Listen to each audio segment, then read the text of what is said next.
नमस्ते दोस्तों, मैं डॉक्टर अर्चना, होम्योपैथिक कंसल्टेंट। स्वागत है आपका अभीज होम्योपैथी में। आज की हमारी केस है एक 64 ईयर मेल पेशेंट की, जिनको क्रॉनिक कोराइजा की कंप्लेंट थी।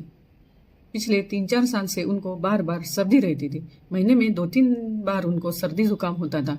बीच में कुछ दिन ही थोड़े ठीक रहते थे और इसमें उनको स्नीजिंग बिल्कुल नहीं थी। उनको सिर्फ रनिंग नोज की ही कंप्लेंट थी, जिससे वो बहुत परेशान हो गए थे, क्योंकि रनिंग नोज उनको इतना था कि हमेशा रुमाल हाथ में ही रखते थे। बार बार नोज को क्लीन करना पड़ता था, नहीं तो नेजल डिस्चार्ज नीचे गिरता था। मैंने कोराइजा के इमोशनल कनेक्शन क्या है यह वीडियो यूट्यूब पे डाला है। वह देख के उन्होंने मुझसे कंसल्ट किया। फिर मैंने उनसे उनका स्वभाव जानने की कोशिश की, तो वो बहुत ही जिद्दी टाइप के पर्सन थे। कोई भी काम एक पर्टिकुलर वे में ही होना चाहिए, ऐसा उनका मानना था। रेगुलर रूटीन में उनको चेंज बिल्कुल पसंद नहीं था और वो टाइम के भी बहुत पक्के थे। कहीं अगर जाना हो तो वो टाइम पर ही पहुंच जाते थे या 2-4 मिनट पहले ही तैयार रहते थे।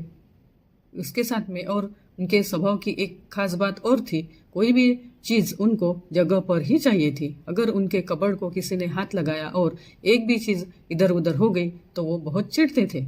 उसके साथ में उनको फैमिली की बहुत चिंता रहती थी। बच्चों के फ्यूचर के बारे में उनको बहुत चिंता रहती थी और अगर खुद बीमार हो गए तो उनको डर भी बहुत लगता था कि कहीं मेरी बीमारी ज़्यादा न बढ़ जाए। यह सब मेंटल और फिजिकल कंडीशन जानने के बाद मैंने उनको कालियास 30 यह मेडिसिन के कुछ डोजेस दे दिए और 15 डेज के बाद फॉलोअप देने के लिए बोला। तो उन्होंने फॉलोअप में बताया कि पहले वीक में ही उनको 40 to 50% आराम हो गया था और अगले 1.5-2 महीने के मेडिसिन में वो पूरी तरह से ठीक हो गए। उसके बाद मैंने उनके वाइफ से भी बात की, तो उन्होंने बोला कि उनका चिड़चिड़ापन काफ़ी कम हो गया है और थोड़ा अभी हंसी मजाक भी करते हैं।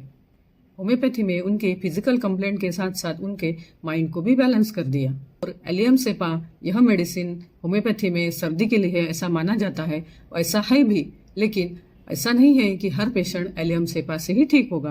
पेशेंट की मेंटल कंडीशन जानने के बाद ही सही मेडिसिन का सिलेक्शन होता है। उन्होंने फॉलोअप मुझे व्हाट्सएप पे दिया था।